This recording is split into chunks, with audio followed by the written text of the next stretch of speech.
going to be up here. Okay. Hello?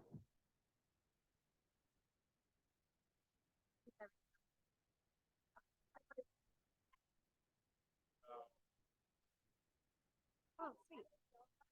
Hi, Zoomers. We have a big group on Zoom today. Hello.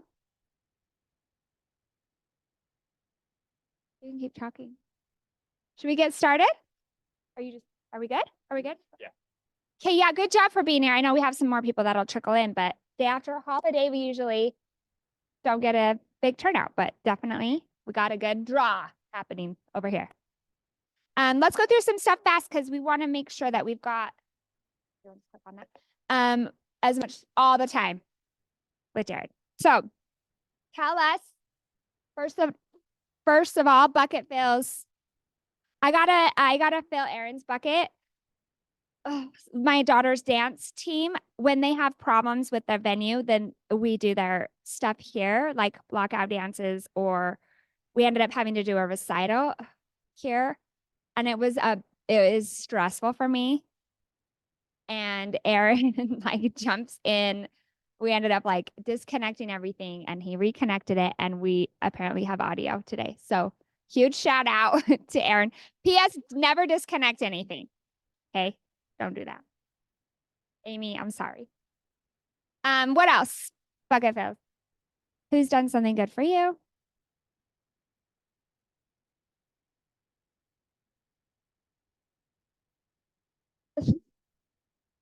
Bye.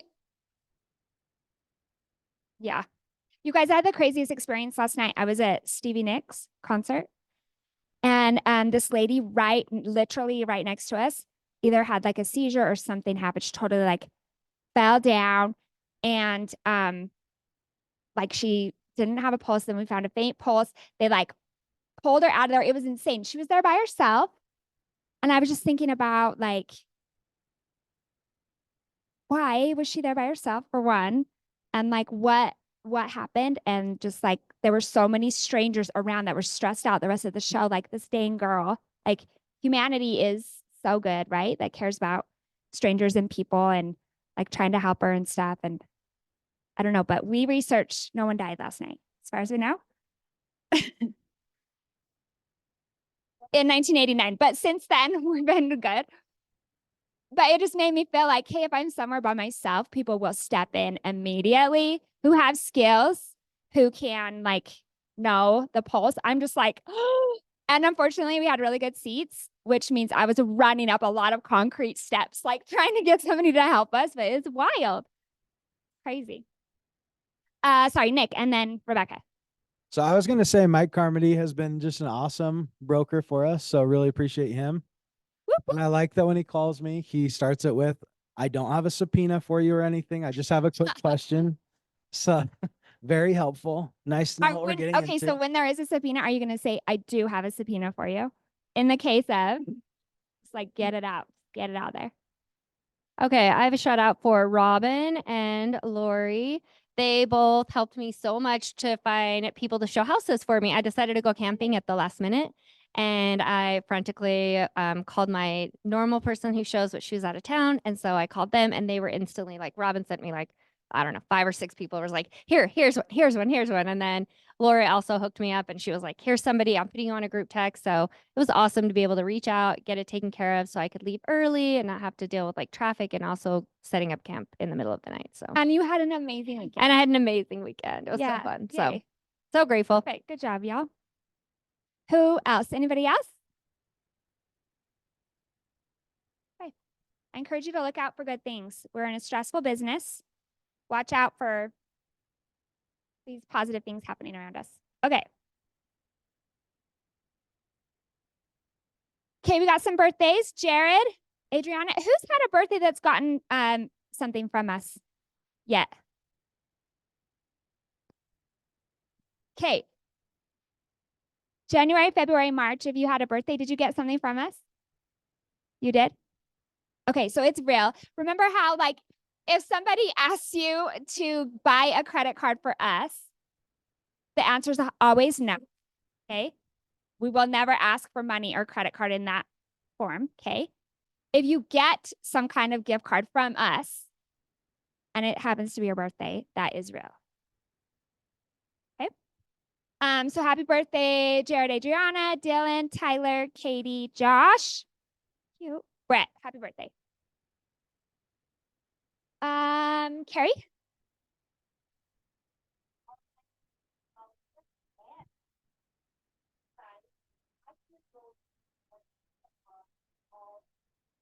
Oh my gosh, I expire on the 31st.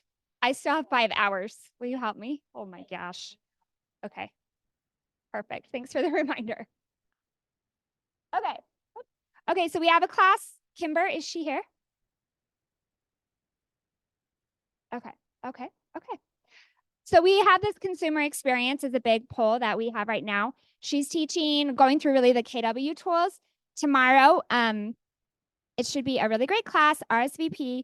We have booked for next month. We have a really cool class coming where we're doing like a total refresh on tools. Okay, so refresh what in anticipation of the changes happening in our industry. What are some of the pieces that you need, conversations that you need to have? So over the next 6 months, we have a lot of stuff in place for communication with your clients. And I've been spending a lot of time researching what some of the top teams in the nation. We're so different here in Utah because we've just required that by our broker for so long. But there's still some things that we anticipate conversations could be a little bit different. So helping you with the tools for that to easily have those conversations. So we'll start releasing that kind of stuff next month on the 12th.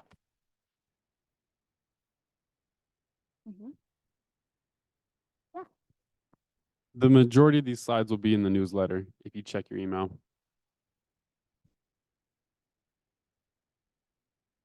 Questions on that?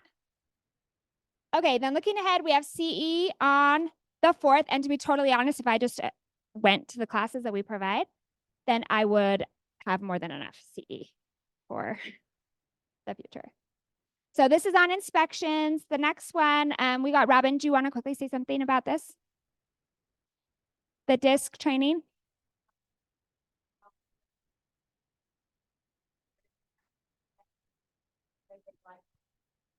Which we call the what rule instead of the golden rule? I'm trying to teach you the platinum rule, treating other people the way they want to be treated, not how you want to treat them, right?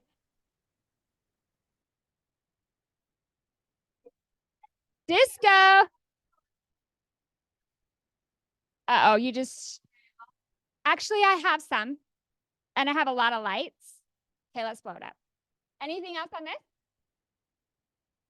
All right. Get those lights low. Okay. And then we are a big part of the Pride stuff this year. So do you guys know who the Sister Wives band is? Have you heard of them? They're so good. And they actually retired, which is sad, but they're going to do one more concert. It's Josh Stern's team and Mona Stevens. They're actually really good. And we're having a concert and we're doing like booths and stuff. We need some volunteers for the Pride stuff. So you're going to be there anyway? Yeah, awesome. So if you want, we got a booth this year and we're just going to be helping as much as we can. So if you want more information, please scan this QR code. We have a big community, people that have people in the community in their lives. So if this is something that's important to you, it's a really great opportunity to help and connect. So that's this Saturday, y'all. Okay, cash flow game night on the 13th. Is this Daylise?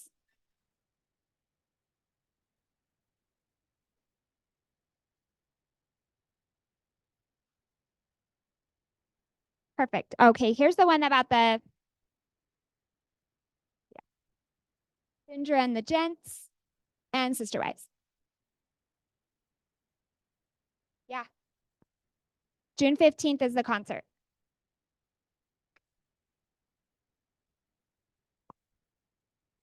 Yep.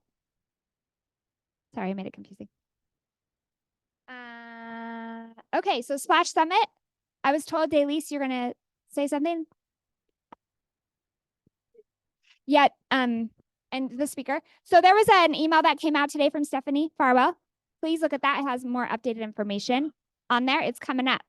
Okay, the important thing you need to know is we send out a QR code or a link for Eventbrite that will send your clients a QR code. It's really important that you understand that that is for your agent use only, because there'll be a drop-down menu for the agents. And if you have random people going on there, you're going to end up paying for tickets for people you never even met or don't want to meet. So make sure that you understand that that is for your use. You collect your RSVPs however you want, including if you want to use your own Eventbrite. But then once you have their RSVPs, we want you to use this Eventbrite link. This will be the master list. You will put in your client's email, not in your email, and it will send them a QR code. That QR code is what we will scan at the gate, and that's how they will check in. This is important, not just so that you're not paying for random people's tickets, but it also will hopefully speed in the check-in process. It will also allow us to know our total ticket count because we are maxing it at 2,500. That means if you have clients last minute the week of that want to suddenly give you your RSVP, if we don't have tickets, you'll know and you'll be able to graciously say sorry. And if we do have room, then you'll also be able to do that. We will probably cut off, regardless of whether or not we still had 1,000 tickets left, we'll probably cut people off 48 to 72 hours ahead of time, again, for that check-in process, so that everybody has time to get the QR codes to their clients, your communication is smooth, and your check-in is more smooth. So we're doing this for you. Please help us. Please cooperate with that system. And every year we just try to improve. Yeah, thanks. Hi, Bobby. Okay, this is a great opportunity. And a reminder, don't just go on, don't post it on social media like anybody come. It's pretty regulated, right? And you're paying for tickets for anyone that uses your name. Alrighty. Hey, let's get Jared Mike. Can we get him this? Come on up. Okay, so while Jared comes, do you think this will be easier or would you rather use the mic? Okay. So while he's getting ready with this, I wanted to share some information. First of all, thank you so much. He's probably the busiest human on the planet, honestly. And for him to take the time to come do this is a big deal. And you'll see when I give you his numbers, because of how much business he's doing, it's pretty insane. And Tyler's been working on for a while, trying to find a time that worked for everyone. But Jared's been with us since 2020. 2020, yeah. And Is this working? Can you guys hear? Yeah. yep, and it's mostly Zoom also. Nice. Zoomers, can you see him there? Should we pull them in, the chairs? Okay, so Jared has a team of one, Got, Jared and, Olga, and Cammy's my transaction coordinator. okay, so Olga, showing assistant, plus. What? What's, tell us about your team. Like, what's Olga's position, would you say? What's her? I honestly don't do any work anymore. Olga does everything. So No, perfect. I literally It just pays sit to have there. really great people around you. Yeah. So let me tell you what this like tiny mighty team has done. Since he's been with us since 2020, which incredibly volatile years, right? And you basically went full-time real estate 2018, right? 2018. 2018. Yep. Okay. He's closed. This doesn't include May's numbers. Okay, so just through April of this year, 422 units No. here in Utah. Way more. He does a ton of out-of-state stuff too. This is what we've closed here. Oh, just at KW? Oh, yeah. Nice. That's Just in your years with us, 422. awesome. Nice. Yeah, he's done way more, but he does a lot of out-of-state stuff. Okay, so that isn't included in these numbers, right? Closed sales volume, 210. This is like a hard number to say. I'm just gonna say the numbers and then you put the millions in there where it goes, okay? 210,417,529. Over 210 million in volume. Okay, closed volume. He has taken 133 listings. out of 24 months, he was number one for 23 of 24 months. Consistently top, consistently killing it. And it shows. So when you think of like how regimented he is, think of an agent that treats it like a business. Tell me. Mike, please. And I follow Jared Hansen. I follow him on social media. No. Yeah. Not even. Jared is one of he is the only Keller Williams agent in the top 10 on the Wasatch Front Regional MLS. And he's number 6. Okay, so that's insane. On the MLS. The only agent in Keller Williams. We have 1,700 agents in Utah. And we sell the most real estate than any other brand, right? So there are, and many of you are in this room, there are a lot of amazing agents that work with us. And so I think that's like a very standout, like my ears are perked up as far as like what this individual does and how to do it. Well, yeah, because we're producers, we're a company, we're not a discount brokerage on purpose, right? We're professional, so it attracts a lot of professionals. So the competition, being the best of a company like this, it's a big standout, right? I also have to say, just from my personal experience in interacting differently, right? His professionalism and like loyalty to his people it's incredible, even when it's a hard situation, right? Where you're in a situation where you feel like you have to defend yourself, and it's awesome, Mike, right? When you can dig into something and 100% with confidence say, our person did the right thing, and feel like it's easy to back him up. And that is something I'm super grateful for too. So I know we've been wanting him to come and like share some thoughts and some secrets and some tools and stuff with us. And he was saying he wants it to just be very conversational and stuff and just kind of lead it. So we just want to have more of an open forum and just kind of dig into what it's like. So I have a question first to start it off. And then you do your thing too. Sure. Through my years of doing all this, I've found that the biggest challenge, especially for an agent like of your success, is it's not doing the real estate, right? It's keeping the mindset when and it gives you the longevity, right? So when you're in like a difficult situation or kind of like in a funk or like a bad mental space, what do you do to kind of reset that? Just drink a lot of wine. Like a forced unwinding? Sure. No, it's you just got to know that we work in a business that is a roller coaster constantly. So we've got to celebrate our wins, but we've got to understand that we're going to have those losses all of the time. I mean, it's crazy. When it rains, it pours. Some days, I swear, I've got 5 things going sideways, and it's just like, can it get any worse? But you guys are all in the business. And so you just have to accept the fact that you're going to have a lot of good wins and you're going to have a lot of losses, and it's volatile. It's emotional for every single one of us. And I know how, I know that every single one of you guys deal with this. So when it comes to just bringing yourself up, you got to remember the wins, and you got to remember that what you're doing is actually helping somebody, and you got to try and stay positive. I mean, trust me, there's some days where I'm just like, all right, that's it. I've got enough. I'm done. I don't want to see any of you guys ever again. And then the next day I see one of you guys and I'm like, oh, I miss you already, or with a client. And so you've got to try and stay positive.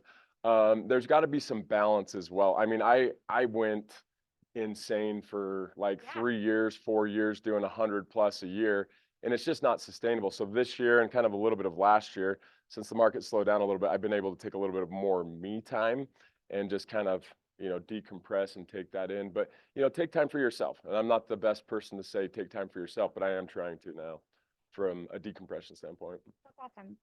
So share with us kind of like your thoughts of what you wanted to share, and kind of some things that were in your mind. So these guys basically just opened this. Yeah, these guys asked me to come in and just literally let you guys ask me any questions that you guys want. I think that we should kind of have a group effort here and just talk collectively about what are some of our pain points? What are some of the things bothering you? And feel free, just ask me anything that you guys want to ask, like, you know, in terms of, you know, where do I get my leads? How do I convert my leads? What lenders am I using? What title companies? What issues are we facing? How are you seeing your listings? You know, what's going on with your listings right now? How are you pricing them?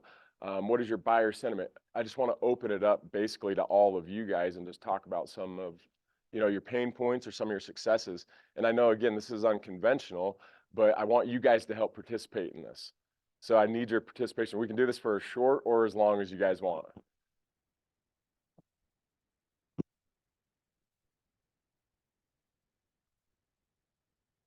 Okay, I'll just jump right in. How are you getting your leads? Because Okay, that's a lot of I people knew, to yeah. convert. Yeah, so a lot of it now is more SOI just because I've closed so many transactions, and that's what takes time as an agent.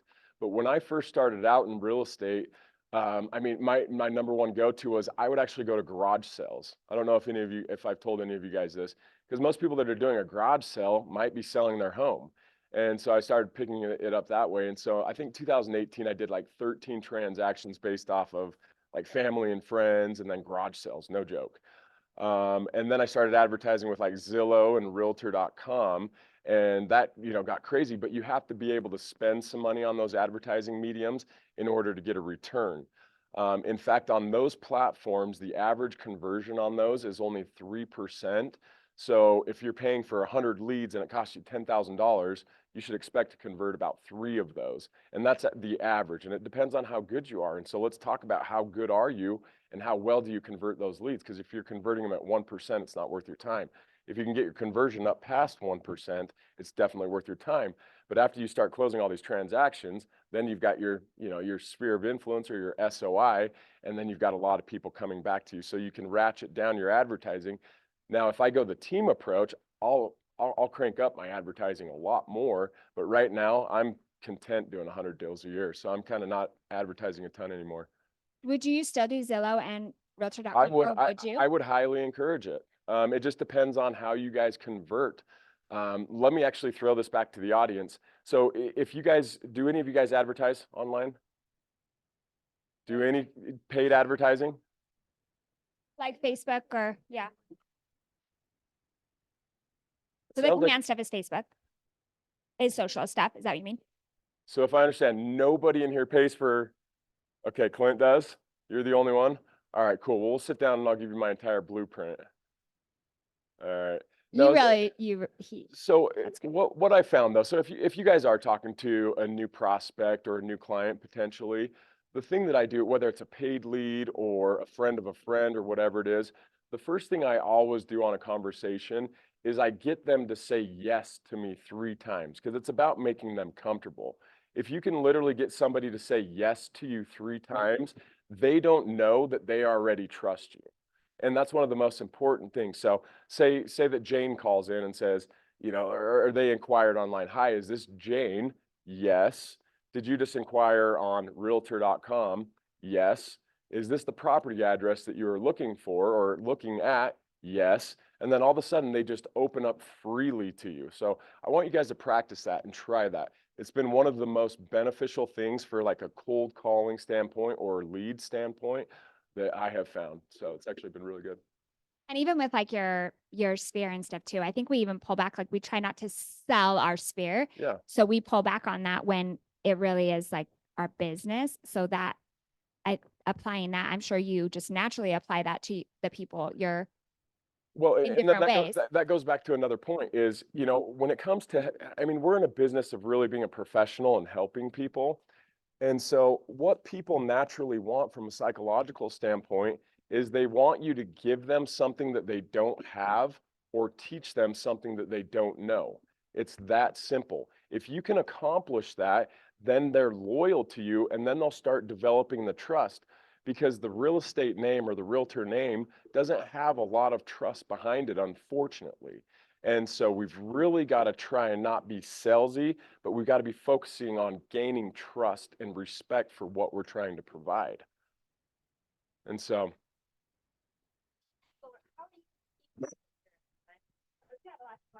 Oh, hey. Yeah. How are you so- keeping up with your SOI now that you're not doing like the paid leads? And hey, Yeah, I mean, simple things like congratulations on your 1 year anniversary. Simple things like it's October, remove all your hose bibs. Just following them in a database, but you've got to put I put a bunch of time metrics in my database, like follow up with this person at this point, follow up with this person at this point. You've just got to have a reason to touch them as opposed to just, I mean, and as simple as, hey, how are you is sufficient. But again, let's go back to that mantra of give them something they don't have or teach them something they don't know. And if you say, hey, your mortgage, I think that you guys have 20% equity in your property. Let's reach out to your lender and get it appraised and see if we can reduce that. Then I've given them something again. And then they're like, oh, my buddy Johnny's looking for a home right now. So I always try and focus on giving them something or telling them something that they don't know when I reach out to them. do you have like a system though? Do you have like other than making like the calls and stuff, which is awesome, but do you have like some kind of like 31 touch or 32 or however many we're up to right So now? I don't know. I don't follow any specific like 30 touches, but I do put them in categories of like fall or anniversary or when I think they're going to be expected to have 20% equity. I've got a million parameters for them to follow up, and then I just tag them for those, and then I have my system, my database, just send out automated emails. What system do you Follow use? Up Boss. But Follow I hate to up. say that because Zillow owns Follow Up Boss now. And so, but I've just found that it's actually been really quite lucrative. They're integrating a lot of AI. I don't know how much you guys are getting into AI with your real estate, but they've got a lot of tools for that. I'm not using any of it. I feel like I can actually manage it the traditional way still. And I don't fully trust, some of the capabilities with AI right now. I'm going to kind of let it run its course. That's where I'm at. Do any of you guys use AI in your business? Okay. Is it beneficial? Yes. So That's I think my it car. depends on what industry you're in, but specifically for me, where I feel like it benefits is efficiency. Okay. So it doesn't replace me, my skills, and my creative, and yet it will make me more efficient. I can help more people. I can articulate a message a lot quicker by using AI. That's just one little So when simple. you say you can articulate a message quicker, are you saying the computer can articulate a message quicker? Meaning I can give it an exact prompt as far as here is what I need based on this. And a real estate agent needs a 36 touch in order to effectively communicate with our database and have a predictable business. I need to do X, Y, and Z. Can you give me 5 different examples of that? It gives me 5 examples. Most of the time they're 75% there. Yeah. And then I can just build upon that. And I'm like, great, this needs to be shorter, or this needs to be more directed to this area, or I need to focus on this type of client. And so now I've taken like me as my marketing background, my knowledge of the industry, and then now I have saved probably just 2 hours, Nice. just even with something like that. So I think Do we do a lot of AI classes here? We haven't really a lot, but that'd be a good one. Are any of you guys excited or interested in learning more about AI? Because there's a couple title companies that provide some really cool classes on this, like stuff that I had no clue of. You, Playbook online. One of the KW playbooks is all AI. Yeah, I have it if you want it. we should probably do 2 classes, one like with the playbook and then one with one of these title companies. Because there's a local title company that just has got some, one of the owners is kind of a tech nerd and he's developing some really cool stuff too. So he pulls in everything that's mainstream and available to us and he's kind of like tweaked it for real estate. And so I think that would be a really good class for everybody, including myself, to learn more about it.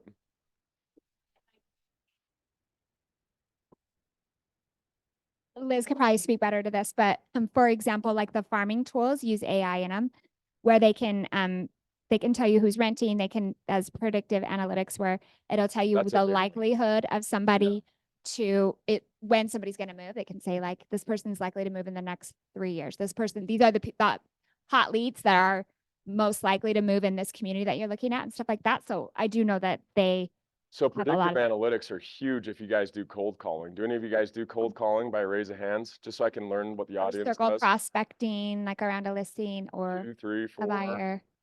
What do you guys cold call on?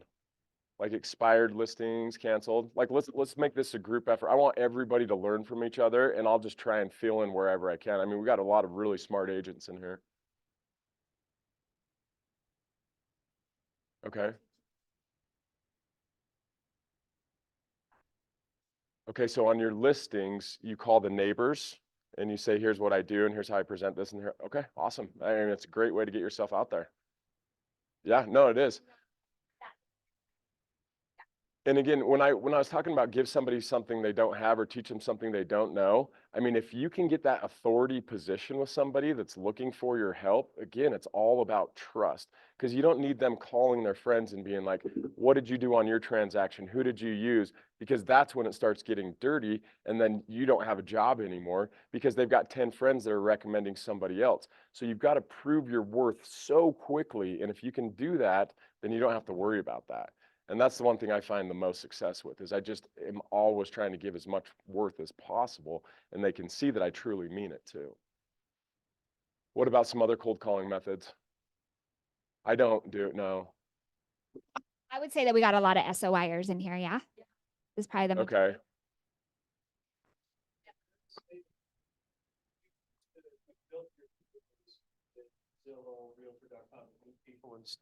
Meet people, you built your database Yeah.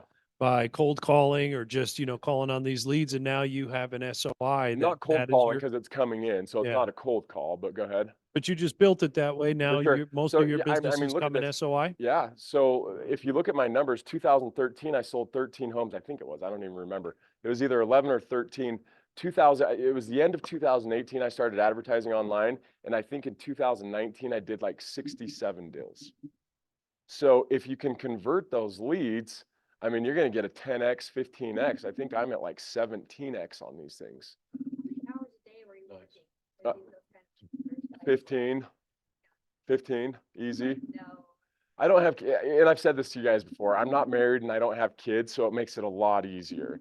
And you don't want to do 150 deals a year, trust me. I mean, I'm only 22 years old and I look like I'm 59, so. But yeah, it's just rough. If you want to be around the 30 leads, put $30,000 into marketing a year. At least that's what I saw. Everybody has different, interpretations of this, but look what it did to me. 2018, I did 13. I think 2019, I did like 67. And then that's where your SOI starts compounding on top of this. And then it was like 140, and then it was like 180. And so it just got crazy. That No, I couldn't be 22. How would that even make sense?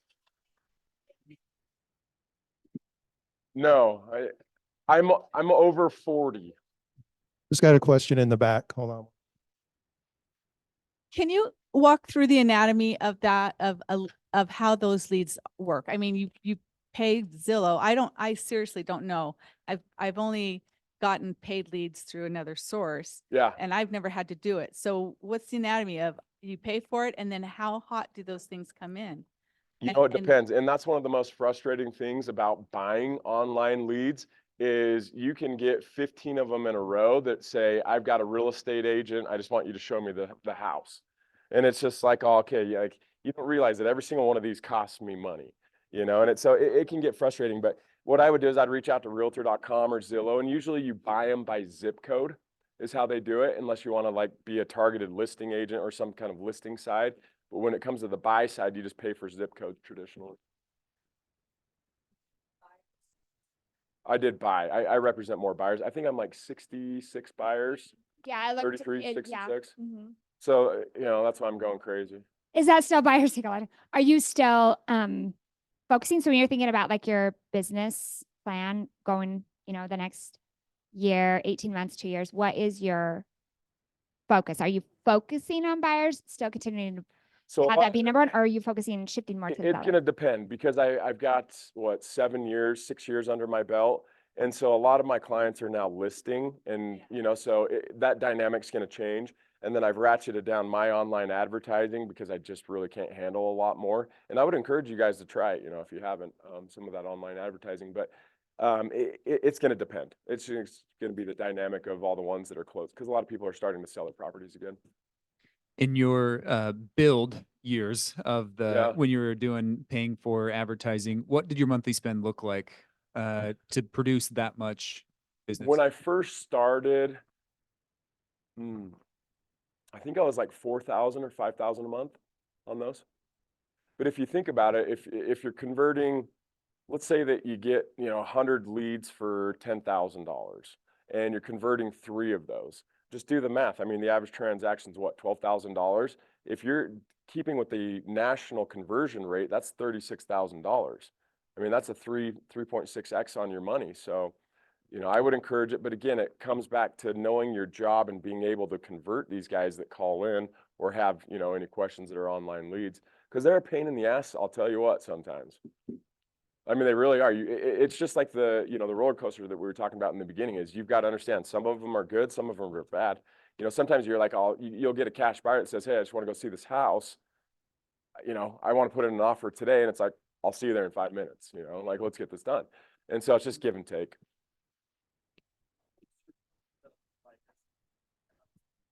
Let's get a mic. Sorry, the Zoom can't hear it off. We don't have a mic. What is the, I guess, the process for leads coming in now work with you and your team and like the leverage you have around you? Now that you've switched more to like this database and SOI, a lead comes in. How do you guys process that lead? How does the work get split up between you and your team? Yeah, so that lead comes in right away. I make the phone call because I guess I like talking on the phone. I don't know if I like talking to groups, but I like talking on the phone. So yeah, I'll take the phone call immediately, and then I'll set it up, and then I'll get them obviously to trust me and know, what credentials I have and things like that. I always like to meet them for the first time, and if I've met them for the first time, and I usually am with Olga when I meet them, because that helps too, because it brings the the woman element, and she's also very smart. Usually after that, she takes over most of my showings for me. Okay, so that's like an initial like listing or like buyer buyer, yep. consultation. Yep. And then Olga takes over. I mean, she does a lot of it after that. I mean, she probably fills in like 70, and I do like the other 30 from there. So does that answer your question? Or Yeah, maybe what's the 70 you're doing? What's the 70-30 split look like? Like what are the things you're doing versus your team? I keep prospecting. I'm putting out fires all day long. You got to understand, when you have like 10 to 20 people under contract at a time, I mean, you're just bleeding. You're literally putting fires out all day long. So I've got to be available for those. And then if I do get new leads, I've got to be available for those. So, whatever I can. If I'm not busy, I like going out. I like hitting the road. In fact, we call it the road trip when we go out, like when we actually are able to go out together and do it. So it just depends. It's busy though. It's really busy. I couldn't do it without Cami though. So if you guys are doing over 30 transactions, get a transaction coordinator, because holy cow, the paperwork and the emails and title and the lenders and stuff, I forgot how to even do all that stuff, to be honest with you. I mean, I could, but I forgot. Have you found it more beneficial or cost effective to have your own in-house transaction coordinator as opposed to using like third-party transaction coordinators? She technically is a third-party transaction coordinator. He just makes sure to keep her busy. Yeah, she actually takes other agents as well. So if you don't have a transaction coordinator, it's one of the best. She'll answer your phone call. Well, never mind. I shouldn't say that. Maybe not for everybody.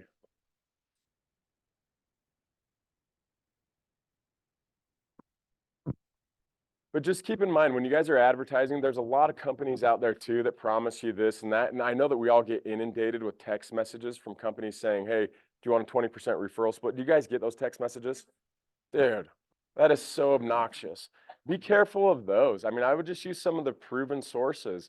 One of the ones that's going to be really big moving forward, in my opinion, is homes.com. Olga, do you even have to pay on homes.com? I did it briefly and I had to pay, but it was like 5 years ago. Okay, so it's huge now. It's way different. I mean, they're advertising at the Super Bowl. So I haven't connected with homes.com, but I heard that there's a lot of free resources they give you on homes.com. I mean, if you can get, 15 leads for free a year on that one, convert 1 or 2 of them, be willing to risk a little bit of money if you have faith in yourself with some online advertising, as long as it's a good source. And always remember, the national average for conversion for these buyer leads is 3%. So track that metric. As long as you're above that, you're going to do just fine, I promise. Who was that? Family reunion. Yeah, so Gary Keller, so co-star is homes.com, right? And Gary Keller interviewed the owner, CEO guy about that. And they actually sponsored Family Reunion, which is Gary's made like a 180 on his opinion about some of these things, right? But it was interesting on their approach. Their approach was more, they're looking to have the agents more as their customers, their clients. They're trying to give a lot to the agents and then have services. But it's kind of different from like Zillow, we own you, like exclusivity kind of thing. They're shifting that to be more, we have enough for everyone. We have all these tools for everyone. And there's different services. It's kind of, it'll be interesting to see how that, as it floods with more and more agents, how consistent they are. But at the moment right now, like use and try what you can. I would, well, and see, I hate to disagree with that a little bit. Don't use and try what you can. I promise, especially if you have a limited marketing budget, just go to some of the bigger resources like, like homes.com, realtor.com, Zillow. These guys have a really good system down. I mean, they want to take your money, but that's their job too. That's their business. If you're a good agent and you can convert these though, your returns are going to be through the roof. I mean, that's the greatest example. In 2018, I did 11 or 13 transactions. 2019, I was spending like $5,000 a month. And I did like 69 transactions. And so you're not just paying for that one transaction, you're paying for a relationship as well, because they may come back to you in the future. And so it just compounds upon itself. I will say though, I have seen agents pay $5,000 a month and get nothing and not do the work, not be available for every call. I mean, there's some sacrifice with when you're doing any Zillow or Realtor, you have to be available immediately. 7 because they'll send it to seconds. somebody else and that person will try and convert them. So Well, then you have to be willing to also do the follow-up on it and like completely dedicate. So I totally agree with what you're saying, like picking what that thing is that works and has a track record, but being willing to totally dig into it, or it's $5,000 a month that could be wasted if you're not willing to work it. available if you're going to spend that on those bigger platforms, the way that they do it. I mean, they do some exclusive ones, but still people want things very quickly these days. And if you're not on them and, even if you're exclusive for that zip code or something like that, when you're paying for it, if you're not calling back within 5 minutes, they're probably going to inquire again and look for something else. Jared, you mentioned when you do make that call or when that call comes in that you get 3 yeses. Yeah. What is your technique to get the trust, have them say yeses? Do you have any types of for SOI, you mean? Is that what you're talking about? Right. Not just the SOI, but when you're making, when someone the leads calls come you. in, when the leads come in. Yeah. So again, I think I touched on this. I'll ask them, hi, is this Sharon, for example? Yes. Did you just inquire on Zillow? Yes. Was this the correct property address? Yes. And then all of a sudden, then you just say, how can I help you? And it's amazing. They like literally just melt like into your pocket. So just try and get through yeses, whichever, I mean, play with it. It doesn't have to be that exact approach. Just play with how it works and how you how you flow as well. Because sometimes they might answer and be like, oh, hi, this is Bill. And you're like, shit, there's my first one. It's already gone. And so you have to play with it. And I would talk to your friends and family or other real estate agents and just practice these calls, because I don't run into very many, leads or buyers that have a question that they ask me that I cannot answer, and I'm not fumbling. And so just educate yourself, on the construction process, who the best lenders are, what the market dynamics are, what the, outlook for the market is. I mean, there's a lot of things that we do. If we're doing our job correctly, you've got to be a pretty smart individual and you got to know a lot of stuff. A lot of people think it's opening a door and writing a contract. And I know that a lot of you know that that's not what it is, but some agents do. I'll tell you what, there's some agents that I watch do their job. They're like, oh, will you just watch me for a day and, I'll pay you X amount of money. And I watch it and I'm just like, dude, you're done. Like you're in trouble. So 2 questions. What do you think we're complicating most in this industry, and how do we simplify that? This is a collective we. Yeah, let's get somebody from the audience to help answer that. What do you think our biggest problem as an industry is? Well, right now the lawsuit that everybody's talking about with NAR, I mean, that's the easiest thing to explain to a client, though, if you ask me. I mean, Utah's been doing this right the whole time. I mean, we literally changed the ERS a year and a half ago, to denote the specific amount for the buyer and the listing agent. And so it's like, you know, I mean, it's just common psychology. If you're talking to a listing, you know, and they're like, oh, well, I don't have to pay the buyer agent anymore. And you're like, cool, do you want to sell your house, or do you want buyers to look at your home? My biggest qualm with this whole lawsuit, though, and I know that we weren't going down this road, but it's kind of the challenge that we're facing, is you're going to have to call every single agent to see what a BAC is going to be on a listing. I mean, come on, I work with a lot of first-time home buyers too, and they can't pay, you know, an agent commission. And so now lenders are going to have to, I think Fannie and Freddie just said that they would start covering it. Everybody's jumping in to figure it out. Yeah, it's just silly. I think that's going to be one of the biggest pains in the ass, is having to call every single listing agent and say, you know, are you offering a BAC? I will say though, it annoys me a lot. Okay, and it's not any of you or you guys, but it annoys me a lot. I think that it's our industry and agents who sensationalize things. Like we use it as like a topic to try and like get out there and stuff, instead of dispelling it and Yeah. being a calm voice of, I'm a professional, I'm calming it down. We are trying to get reaction, and we sensationalize it, or we show like our fears and we send like quick texts or quick something out that is building some of the fear around it unnecessarily. It drives me insane. Yeah, it's an easy explanation. I mean, it really is. I mean, the listing or the sellers never had to pay a buyer agent in the first place. I mean, it's their choice anyways, and it's always been that way. You just need to explain to them that's how it is. And with like land, so I do a lot of like work with land and stuff for the builder.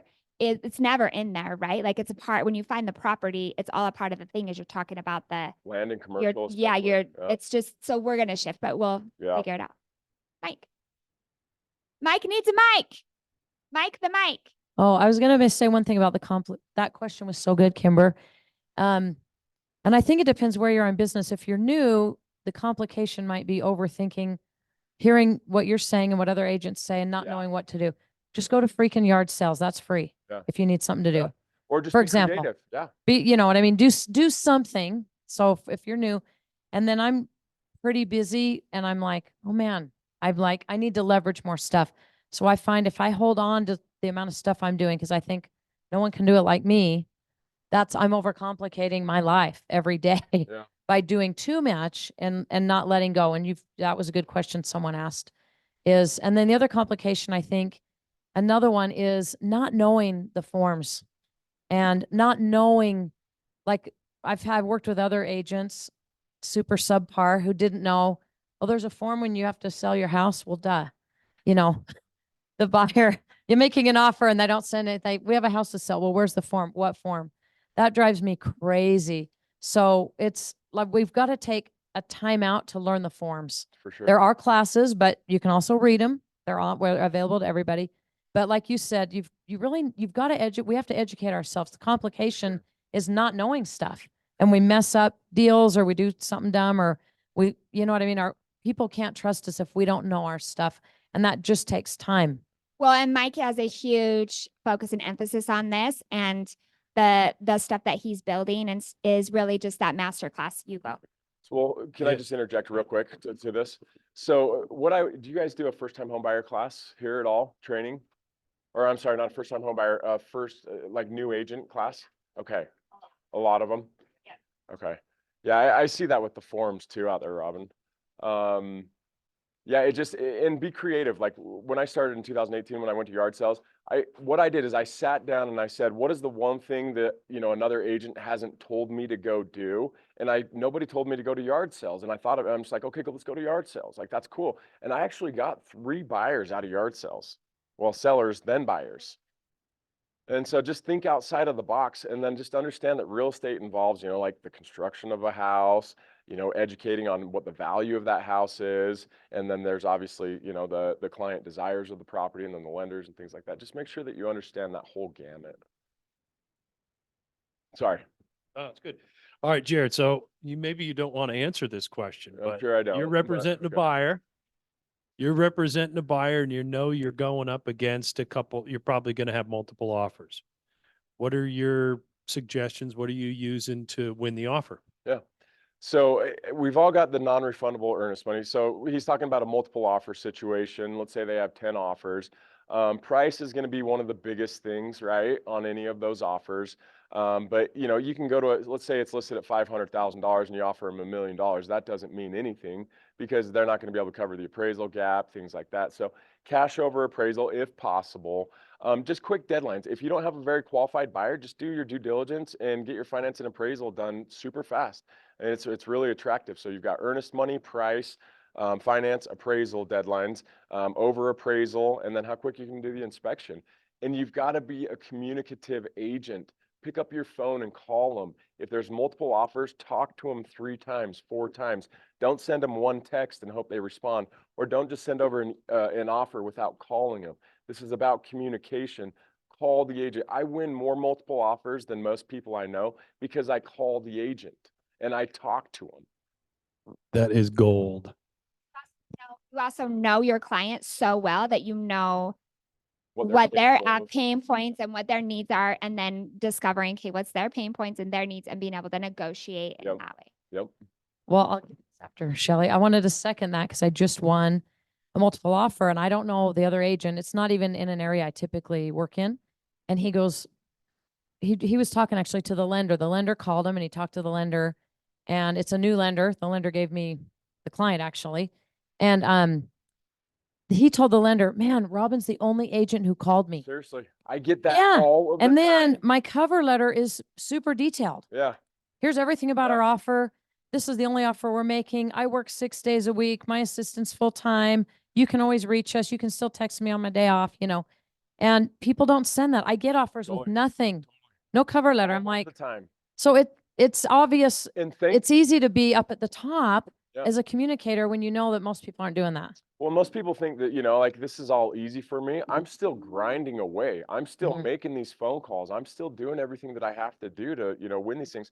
But also thank the agents that you call on a multiple offer situation for picking up their phone. Yeah. Because a 'Cause lot they're of busy. the listing agents don't answer their phone either. They'll text you. Yeah. And it's just like, no, I need to talk to you. Yeah. Because, you know, It makes a difference. I think also do what you would want somebody to do. Give feedback on listings.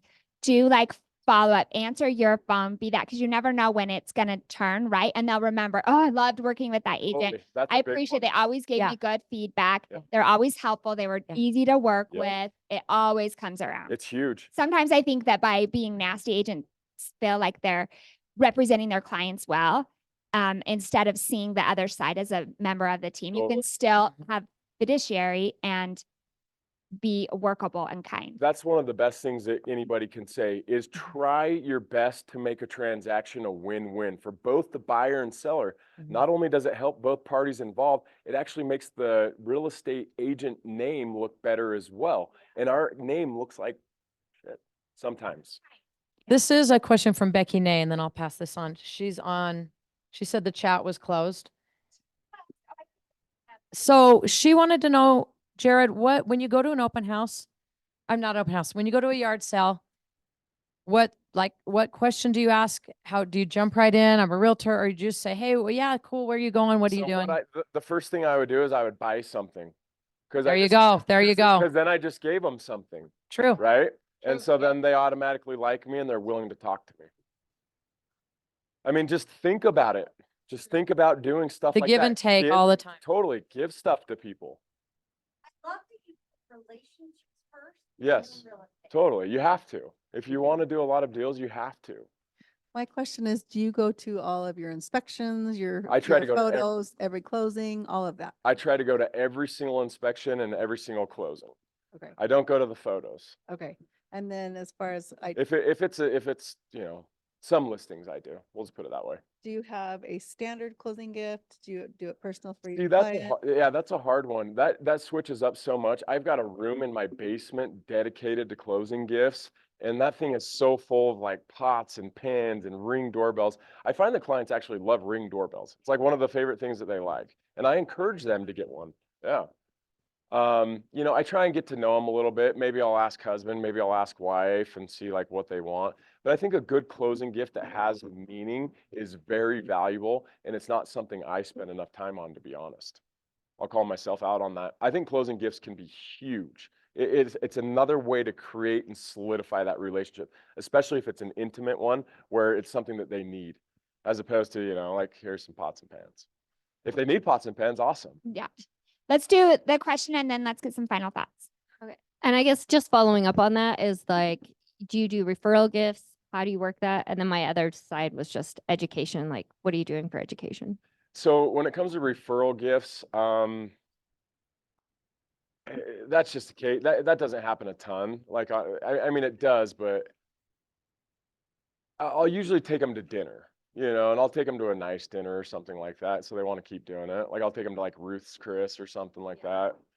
You know, it just depends on who the client is too. Don't put this online.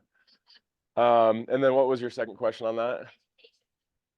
Oh, so yeah, you know, I watch the news all the time. I read newspapers, I read articles all the time. I'm just always keeping myself abreast of the financial conditions in the United States, and not only that, the aggregate real estate market. And the reason why the aggregate real estate market is so important is because Utah is such a trendy state to move to right now, and so we've got to know what a lot of these people from out of state are dealing with that are coming to Utah. I mean, here's some fun stats for you guys. Nationally, you're short like 5.5 million homes is what they project, and they can't make up for it fast enough. And so when we see these rates drop back down again, it's going to be a bloodbath. Yeah, I need you guys to prepare yourself for it. And you know, my target is 5.5% on a 30-year fixed mortgage. If we can get rates below 5.5%, you're probably going to be dealing with multiple offers again. And I am dealing with some multiple offers right now. One thing I just wanted to touch on real quick, and I've been learning the hard way because I've been pricing a lot of my listings at fair market value. I have found that if you price them 3 to 5% below fair market value, you're going over fair market value right now. And you're getting multiple offers, and they're even better offers. I'm struggling when I'm pricing my listings at fair market value right now. Hey, I don't know that people really know your background too before real estate and like your education. Finance, Yeah, finance, but you have like master's degree. Yeah, I've got a master's degree in finance, and I have an undergrad in economics. So I was a corporate finance guy. I mean, like you would trust the way he educates and keep him up on that, like educating your clients on why some of these things are important. But you don't need to have a degree to know this stuff, just to understand basic finances, because this is an individual's biggest financial purchase. But I do think also you're good at taking the things that you are interested in, that you know about, and applying it toward them. And we all have that thing, right? Like, what is the thing that we're really good at? What's the thing that we can help our clients with that's kind of unique about us? You've done a good job at leaning into that. Yeah. Yeah, I mean, there's a lot to learn, but it's not that hard as long as you're a dedicated professional. I mean, if you were to go sit an 8 to 5 job and spend all that time learning for your employer, you can spend all that time learning for yourself. Just make sure you're doing it for the benefit of your clients, and then that will in turn, you know, reap, benefits and rewards to you. Any final thoughts? Not necessarily final thoughts, but I'm just going to try and throw out as much good stuff out there for you guys so that you guys know stuff. Are you guys familiar with the 0 down first time home buyer that United Wholesale has put out there right now? Brand new. Yeah. So some lenders were actually doing it for a little while, but now it's open to everybody. Is everybody familiar with this? No? Okay, so you usually have to go through a broker to use United Wholesale Mortgage, but they're doing a 0 down loan for first-time home buyers, and they'll give you up to $15,000 in a second mortgage, and there's no interest or principal payments on that. You only have to pay it back once you've sold the home or you refinance, and the rates are killer. They're like 6.5%, I think, right now.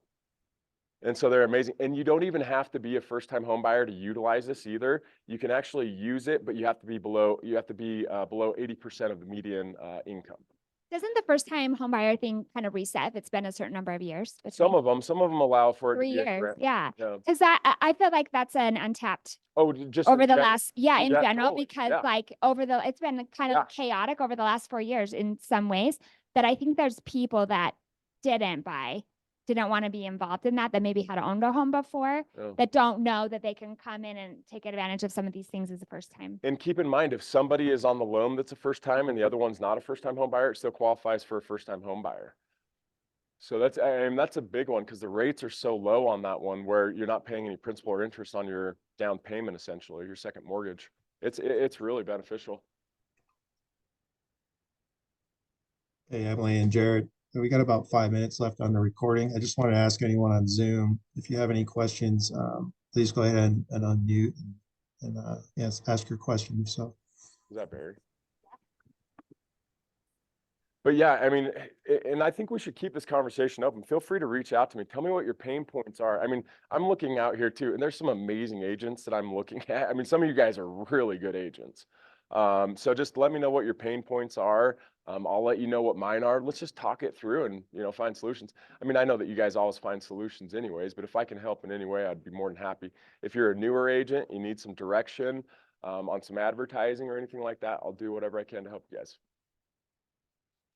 I have a question. Yeah. So you mentioned earlier on social media ads or online leads, are you mostly just doing the Zillow or are you also running social media ads? I don't run a ton of social media ads. Good question. I do some on my listings, but that's it, just to get awareness on my listings. I don't ever try and solicit buyers off of social media, although I probably could. I'm very rarely on. I don't even know how to use my Instagram. I hate to say it. Somebody else does it for me, like a little bit.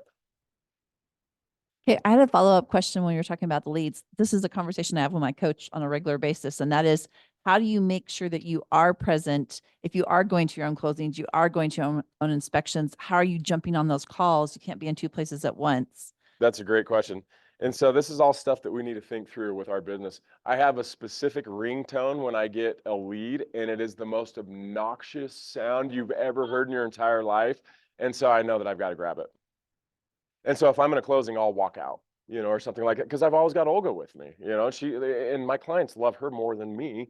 And so as long as she's there, you know, I'm good to go and I can walk out and, you know, make these phone calls. So you do kind of tag team everything, even when you're going to the inspections and whatnot, you usually are together so that if one of you steps out, you're still present. Correct. Yep. Or if one of us misses something subsequently. And so I have a huge benefit there because I actually have a right hand all of the time, you know, and that helps. I couldn't do what I do without her. Thank you. But I don't think that you need somebody like that if you're doing under 30 deals a year. You should be able to handle 30 deals. I know it's kind of a pain in the ass, but yeah. I love the idea of the ringtone. And it's so annoying. But I've got to be careful on that though, because every time it goes off, then I'm in a bad mood because it's so annoying. It should And be so I've like got your to try and favorite find, song. I've got to try and find a different one. You're so generous, so kind, Robin. Yep. Oh, thank you. So is Olga your TC plus showing assistant, like all the things? Yeah. So No, she's got- Cammy's the TC. Okay, you have Cammy's a TC. Olga shows homes. What else? Pretty much anything I need. Is it- Schedules inspections. You know, I usually have all my clients do a group text with Olga and myself. Right. And so if there's any questions they have, she'll answer those. She'll be finding contractors for them or whatever it is. I mean, she literally does so much for me. Okay. So this person wants to know how you compensate her, if we can ask that. Nope. Okay, that's fine. But anything that's consistent and fair works. I think they mean hourly versus sales or commission or Uh, not at what you pay her exactly, but a little bit of both. I Okay. salary and commissions. okay, that's Olga, what's- can we see your tax returns, please? Yeah, right. Okay. Nice presidential election now. Yep. Well, thank you. Yeah, Seriously. Absolutely. You're so But generous. seriously, we all, I've learned a lot from you and I just appreciate for sure. all you do for us. But yeah, I think we should all work more hand in hand as a brokerage, like literally, and just fill this entire room up with a circle of chairs and just go back and forth. What are your pain points? Because I guarantee somebody has the answer for you. And again, it's hard for me to be up here sometimes because I'm looking at some of you agents out here, and some of you guys are really good agents. A lot better than I am in some areas. Hey, Emily, can I ask a question real quick? This is Steve. Yes, Judson. Steve. Hi. How are you guys? Good. How are you? Good. Jared, you're a stud. Thank you for everything. I Thank appreciate you. it. Can you give me kind of an example? My pain point is follow-up, Okay. especially when I don't get a response from somebody the first or second time that I reach out. Yeah. How do you handle that? Because I know So- you've got to be doing a ton of that. Yeah, for sure. And that's a great question. It's actually one of the best questions from a return standpoint on just, you know, getting clients in the house. So great question. What I do is, you know, I'll let them know that I'm available or I have something for them, but then I'll always follow that text message up with a question. A question is the number one thing to get a response. You've got to leave a question in there, and your last item needs to be a question. If they stop responding to those, I let them go. Okay. It's funny, I'm not looking at the camera, I'm looking at the screen where I can see your face. Yeah. Yeah. But yeah, follow up with a question always. And again, if they're not answering your questions, I would let them go. Otherwise, you're just obnoxious. All right. So do you just keep on following up with somebody till, I mean, if they're answering your questions, you just keep on going. I do. Oh, yeah. If they're answering my questions, absolutely. I'm going to keep following up with them. I think I'll touch them about 3 times before I stop. Okay. That was Because I just don't have time to chase them. You know, I mean, I'm not saying that's right for everybody. Some people have time to chase these and they might be successful after their, you know, the 4th, 5th, 6th, 7th message. I don't have time for it, nor do I necessarily want to work with them because they're not respecting my time. Yeah, that makes sense. All right. Thank you. Yeah, good question. What else? Anybody else? Good stuff. Yeah. Did everybody write down a few things? We're going to end the newsletter. I wrote down a few things too. I'll include them in the newsletter, but I would love to hear your things that stood out. If you will text me so I can include it in the newsletter of some of the things that you learned or that stood out or anything like that. You should have my number, but if you don't, text me what was cool and helpful. I'd love to give the feedback to Jared. And then also we can like gather each of our notes and then we can include it in the newsletter. Yeah. Does that sound good? And if you guys, seriously, if you guys have any questions or anything, just let me know. Like, text me. You guys can find me on the MLS. That's my cell phone on the MLS. So. Thank you. Yeah. Thank you so much. And then thank you to, hey, I don't come in here enough. Carrie, awesome, Barry, Aaron, Mike, Emily, Tyler, you're still part of this crew. You guys are awesome. I don't know how many of my clients come in and meet Aaron and they're like, oh, is this guy a real estate agent? Because if he is, I want to work with him. It's So that maybe you should get your license, bro. Okay, nice. I've had some clients ask, does that guy have, and then, you know, of course then I fire him and so no, I'm just kidding. All right. Well, he's got the best mentor on the planet, his mother. Nice. Lori. Lori Erickson is his mother. Your mom's Lori? Come on. Okay, cool. Awesome. All right, man. Well, hey, my clients like you. So thank you to all of our staff and everybody and welcome on for the new brokerage. And, you know, we miss you, Tyler. We love seeing you every day. So. He's still here every day. We'll just have to show you where his office is. But There you go. Still here. Nice. We'll come have some food and Zoomers, you can come and eat with us or just make your own lunch and come next time. Thanks, guys. Okay, bye. Take care. Yep. Cool. Mm-hmm. Yep. Did you ever end up talking to that Mina? Okay. I didn't even respond to her. This is why I wanted Yeah, yeah. but she did. I shouldn't have said what I said, though. I got all aggressive, but I wanted to stand up for myself. Okay. Yeah. Okay. Let me